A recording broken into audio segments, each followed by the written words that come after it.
A GB News boss has said they are continuing to monitor the situation regarding serious allegations against their presenter Dan Wootton, despite not being proved by an independent body. His self-titled show still airs Mondays to Thursdays on the TV channel. Dan admitted making errors of judgment but denied criminality claims after being accused of using a fake online identity and offering money to media colleagues for sexually explicit material of themselves, per an article in Byline Times. Channel executive Angelos Frangopoulos responded to a letter from the chair of the House of Commons Media Committee on Tuesday, providing an update on what, if any, investigations or processes have been undertaken since the recent complaints about Mr. Wootton were publicly raised.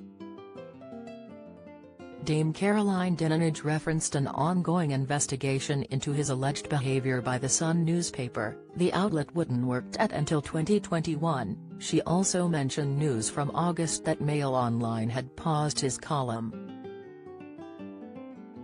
DMG Media, who owns Mail Online, said in a statement, "We are continuing to consider a series of allegations which Dan Wootton, who has written columns for Mail Online since 2021 as one of several outside freelance contributors, has strenuously denied.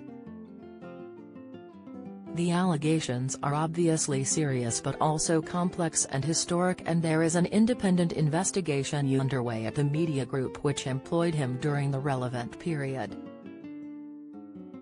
In the meantime, his freelance column with Mail Online has been paused.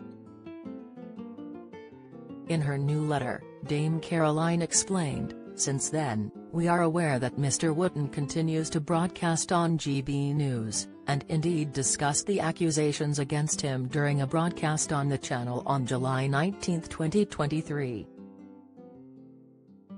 In response, Mr. Frangopoulos said, "Serious allegations have been made against Dan Wootton, but, as far we are aware, none of these allegations have been admitted or proved by an independent body."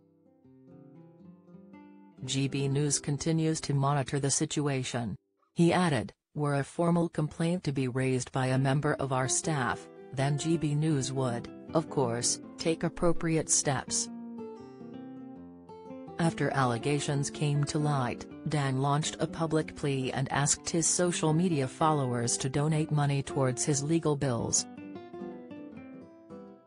Alongside a donation box, he wrote, "A hard left blog is on a deranged campaign of harassment designed to destroy me financially, mentally and professionally, but, with your help, they will not succeed." Byline Times has eschewed all journalistic, legal and moral practices to publish a series of defamatory and untrue claims as part of a highly politicized witch hunt designed to cancel and deplatform me. Byline have already come for the likes of the Free Speech Union, the Legatum Institute, GB News and Douglas Murray, who received substantial damages for their lies. Now they and others want to silence me. On July 17, Dan opened his show on GB News just after Byline Times published several allegations were made against him. In the initial report, the newspaper claimed Dan had posed as Branning and offered up to £30,000 tax-free to his alleged targets, claims he denies. Addressing the claims, Wootton said, "As you probably don't know, because you're not insane enough to pay attention to the cesspit of social media, these past few days I have been the target of a smear campaign by nefarious players with an axe to grind. Notably, by an ex-partner who I was previously abused by, something I have never spoken about publicly before, by the way, who has been on a campaign to destroy my life." Follow Mirror Celebs on Snapchat, Instagram, Twitter, Facebook, YouTube and Threads.